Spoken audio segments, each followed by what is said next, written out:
there's been a change of administration, a change of president, and yet, of course, Australia's relationship with the Philippines is long-standing and deep. So I'm here in the Philippines to meet with the president and the new administration figures and reaffirm our deep commitment to working cooperatively and in partnership with the Philippines. We've been long-standing friends and we want that to continue. President Duterte is the first one to really successfully use social media. I mean, this was the first social media elections in the Philippines. He rode to power on a wave of anger and frustration. And that doesn't seem to be unique to the Philippines. I mean, are we seeing a shift of the consequences of the failures of neoliberal democracy? No, I don't believe so at all. I think that President Duterte was responding to the concerns of the people of the Philippines, and the lesson for politicians around the world is to tap into the concerns, particularly of those who feel left behind by globalisation, those who've been affected by the disruption of technologies, and those who fear change. And we're seeing the consequences of that around the world, whether it's Brexit. The US presidential election, or even here in the Philippines. But we're also seeing outcomes in elections in Europe. So I think it's a phenomenon that will be with us for some time. They are uncertain times, restless times, but politicians, elected representatives, have to respond to those concerns. But there seems to be two waves that are coming together now. Is this the technology giving people a greater voice and action points, and then that kind of anger of the people who have been marginalized? How do you see this playing out? Clearly the challenge is to ensure that with the benefits of globalisation we can share it more equitably. And I think that is the challenge facing governments around the world. That while globalisation and economic integration, economic competition has undoubted benefits, more people need to share in those benefits. There's been this preference, both in President Trump and President Duterte, for strongman leaders, populist leaders. How do you deal with this as the Foreign Minister of Australia? I work very closely with all countries that we have particular friendships with, like the Philippines, like the United States. Of course, we will work with whomever the people in their wisdom chooses their president or chooses their government. And it's in the interests of our country and the region that we all get along well and can cooperate in areas of common interest. President Trump, when he came into power, the same with President Duterte, the Philippines essentially pivoted away from China, from the United States to China and Russia. This kind of thing, shortly followed by Malaysia, has an impact on Asia Pacific, on the region. President Trump then saying that, making his statements about the South China Sea, pulling away from TPP. How does this impact the geopolitical balance of power here? Well, I think you have to look at all of these events individually. I don't see a significant shift in United States foreign policy at all when it comes to our region. In fact, in my meetings with the US administration, they have reaffirmed their commitment to continuing to be deeply engaged in the Asia Pacific.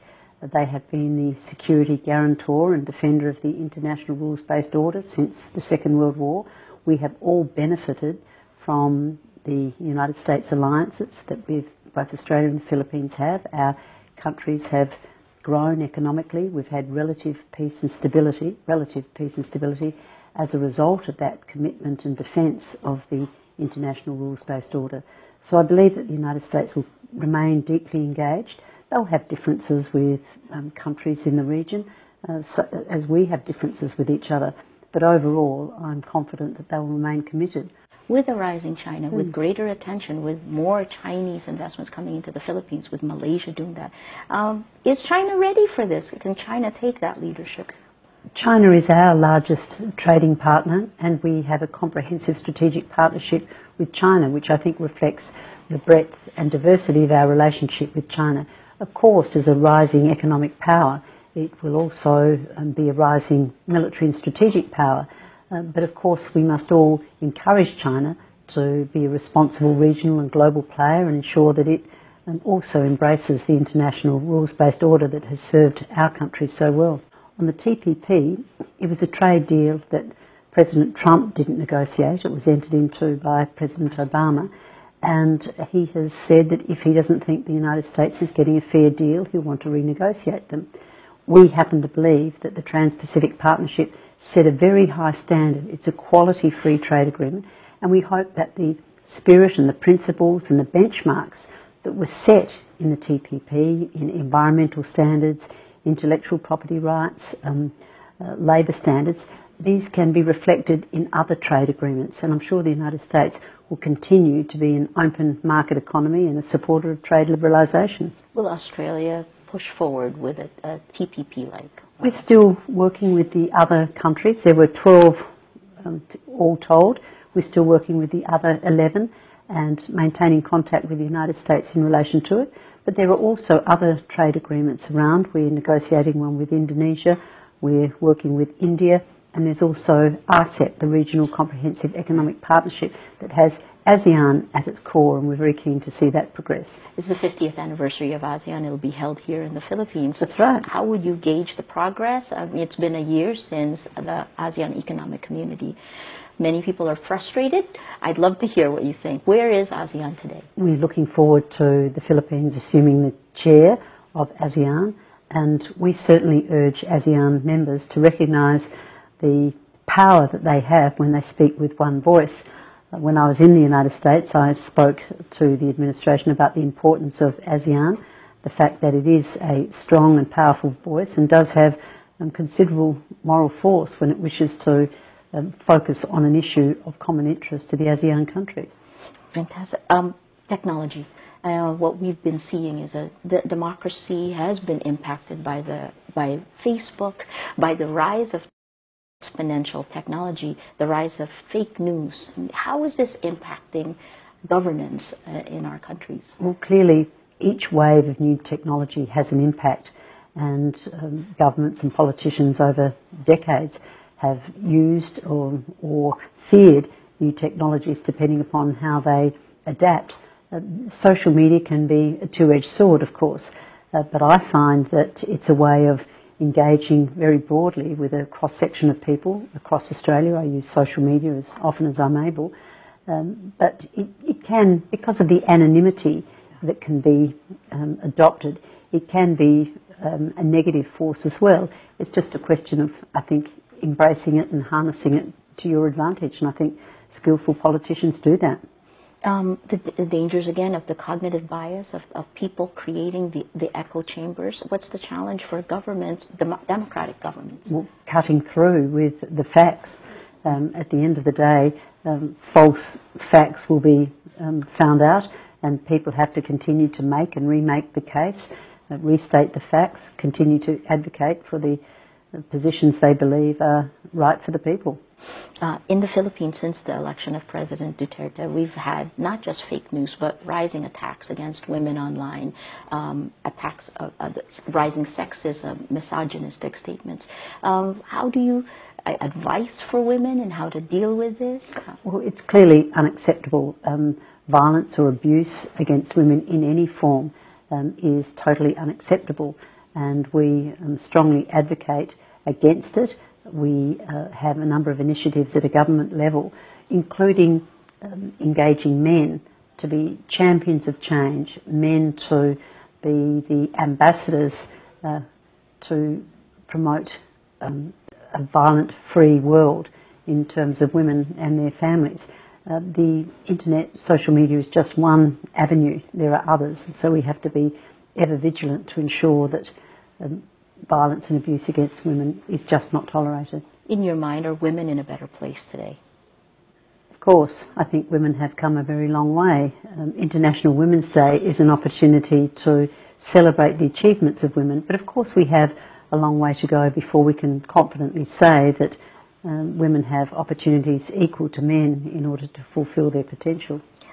In terms of, again, marginalization and anger, let's go to ISIS. Australia has had to deal with this for a long time, but just this month, a cell was busted in Malaysia, in Sabah, that was funneling ISIS fighters into the southern Philippines. How do you see what's the growth of ISIS in the region? We are deeply concerned about ISIS, and other terrorist organisations that carry out such violent attacks on civilians and innocent people. We are working in a coalition with others in Iraq and Syria to crush ISIS at its source, but we're also concerned about the Australian citizens and others from our region who have gone over to fight with this barbaric terrorist organisation. And as the Iraqi security forces, for example, have more success in driving ISIS out of Iraq, then they will, if they survive, return home. Now, this is where we are working very closely with Indonesia, Malaysia, and the Philippines in particular, to ensure that we share information, intelligence. Our law enforcement and security and defence and border protection people are all working closely together.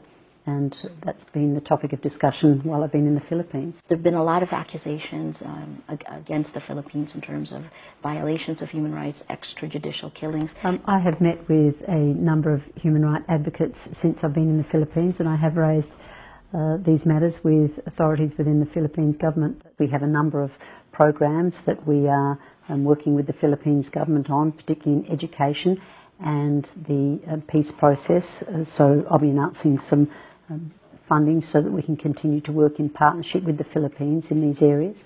Your last thoughts on the way forward this year?